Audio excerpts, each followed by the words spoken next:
I was a football, baseball guy, basketball guy, but I love broadcasting lacrosse.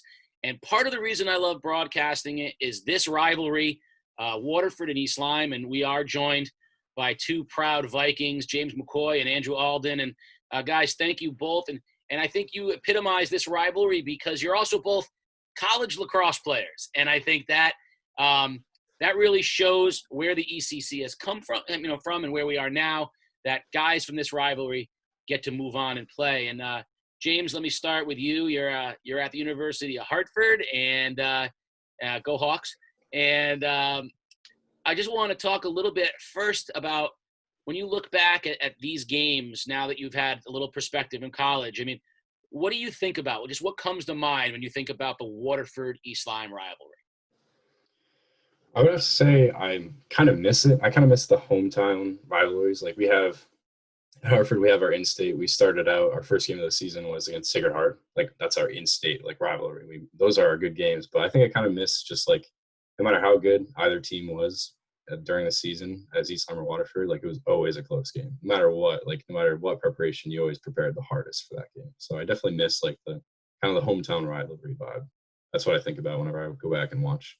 I memorize this game. I think I can memorize your voice sometimes. So, yeah. Andrew, now you're just finishing up your sophomore year at Emmanuel, and I Ithaca apologize. College. What's that? Ithaca College. Ithaca, Peter Wappy. My fault. No worries. I'm throwing Peter right under the bus. All right, that changes things dramatically for me. I actually know Ithaca. Okay, cool. Yeah. All right, so okay, cool. That's even better. And now, again, we have a lot of ECC representation at some of these places. Of course, Ithaca and Hartford, multiple ECC athletes. Talk a little bit now. The same question I had for James. You've had a couple years at Ithaca. Looking back, what does this rivalry mean to you? Yeah, it's pretty much the same thing what James said. Like the week leading up to this game in East Lyme, we were all super excited. We practiced harder than we ever did. Everybody had a straight face at practice, and that was like that environment to practice in was so much fun. I think the college game is a very fun too, but it's very stressful, and I think we all just had a lot of fun leading up to this rivalry, and then actually playing it was just a blast. Well, James mentioned the 1-goal games, and we talked a little bit earlier. This was remarkable how competitive your games with Waterford was from start to finish. These games were intense, and it never seemed like anybody could pull away from anyone. And when someone started to, the run went in the other direction. And speaking specifically about 2018, the game that's on right now, you guys had won 7 consecutive ECC championships going into that game. Waterford had their star power. I mean, certainly Caleb Aldridge was a generational player for Waterford. Talk a little bit, start with you, Andrew. Talk a little bit about the pressure or the responsibility of being, I mean, a dynasty is not out of the question. You're 7-time champions going into this game. Talk a little bit about the responsibility of that. Yeah, so being a senior on this team was a really enjoyable time for the whole year, because pretty much growing up playing lacrosse in East Lyme, my grade was not always the best grade. The grade below us was great. They had the James and the Alex. And the grade above us was good. Matt Boguszewski, Matt Bauman, all great players. Sean Williams, amazing player. In our grade, we lost a lot of games. So I think this game was really awesome for the seniors on our team, because it proved that we were good. We were something. We worked for something, which was awesome to see. And that's really that was my proudest moment, was just seeing how far all of my teammates came. So James, to put it in perspective, you're a junior on this team. You were in 4th grade the last time East Lyme hadn't won an ECC lacrosse championship. I mean, that, and I don't want to put too fine a point on it, but so, Andrew sort of led into it. You had a big reputation. You and your class had a big reputation at, with some some name recognition to it. You had sort of, as a junior, started to become, one of the guys, one of the, the go-to guys. Was that anything, 7-time champions, you're a junior, starting to take on some of that responsibility? Did that change the rivalry for you? I would say, because I think sophomore and freshman year is definitely different. Junior year is more of, I remember Coach Frank on the sideline telling me in like probably the second quarter, he said, "You're not coming out of this game for the rest of the game, and like be prepared to come out, get a drink, and go right back in." I think it definitely made me realize, like, even on offense and defense, I was kind of a key player, whether I was doing a lot on defense or I was just there to communicate. I think I realized I had to take up more of a role. I think that taught me a lesson that I carried in the States more, that I kind of realized, hey, you got to do more. You got to step up a little bit. And definitely senior year, it kind of taught me more. So I definitely kind of learned that I need to fill my role and kind of fill some shoes. Andrew, when you talk about the history just within East Lyme lacrosse, it makes me think that when we watch these games, we see East Lyme and Waterford play 2, maybe 3 times a year. But the rivalry for you guys must extend way beyond that, because there's guys on the field who are playing. They're playing against each other in football, in basketball, in soccer. And I assume you guys are facing them. Some of you guys are playing indoor lacrosse in the off season, and you've played youth lacrosse going back. So talk about the level of familiarity you have with some of the guys on the other side of the field. Yeah, I mean, it's cool because we really did grow up a town over from these people, as opposed to like college rivalries where you really don't know your opponent. You know these guys, you know who you're playing, you know their strong suits. Caleb Aldridge was a new person for us. Obviously he moved, but like everybody else on that team, you know how they play, and it's cool because they're your friends out there, but at the same time you want to get the better of them. So it is cool knowing like the familiarity between the two. One of the things that's changed dramatically over the years, certainly from when Peter and I were in school to now, is you mentioned a Caleb Aldridge. When we were in school, it would have been all just rumor and speculation, right? This kid from Texas has moved in and he's supposed to be really good. But now, with the game days of the world and the video, I mean, you guys probably had hours of footage that you could watch of him before you ever played him, which is something very different. Just talk a little bit about your experience, to James, to go off of what Peter said. How often do you get a chance to watch your opponents play, either in person because of club lacrosse or elite lacrosse, as well as the video capabilities that are around? For high school, I would say we definitely knew about Caleb. That's like a specific example, like once you heard about him moving in. But I would say for high school, we definitely had film a lot. Like we had the huddle, we had all that stuff, the usual, like watching the other team. And if there was ever out of state games, definitely if we heard, hey, they got commits from here, blah, blah, blah, we'd look them up. But most of the time you kind of look past that and you're like, all right, let's just roll with the game plan. Like, let's forget about the flashy players. Highlights are highlights. Like, just play our game. Speaking of which, Andrew, you had one of your best games here in this championship game. You played remarkably well, and in a way that, again, having Coach Lafort in the booth with me really helped me to understand what the average person doesn't see. We see the guys that score the goals. We see the guys that make the pass, but we don't see we don't always recognize the great decisions that are getting made from the back line, from the defense, or the runs that are going through in the midfield that were clearly orchestrated. And he mentioned your name a bunch of times in this game as making what he thought were really sound decisions.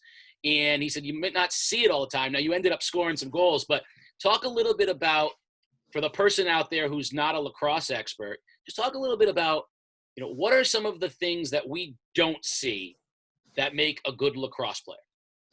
Yeah, so I can give you a good example. We went man up in the second quarter, and we were running one of our man up plays when Waterford had obviously watched film on us. They knew what we were doing. You could see they were all tapping their heads.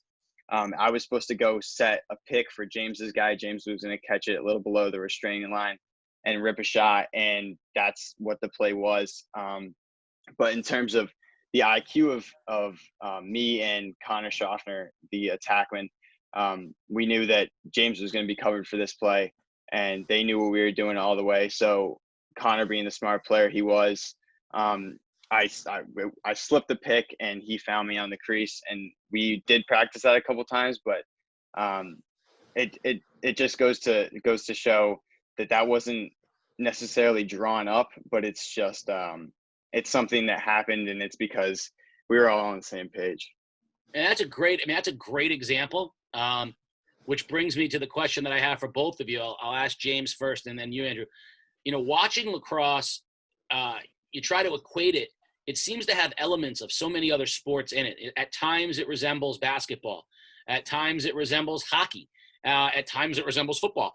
There are so many different elements to it. So when you look, what you just drew up sounds like a combination of basketball and hockey. It's kind of like a little bit of both. So you guys have all played other things, growing up in your lives. James, what do you think lacrosse has the most elements of if you looked at other sports?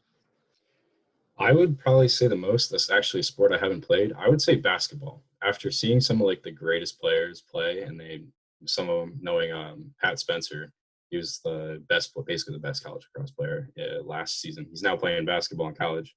And I would say I see the most in that, just the fast pace, the up and down from basketball, and the same, what Andrew just talked about, screenplay, pick and roll, getting out to a shooter and faking, all that type of stuff. I see that the most.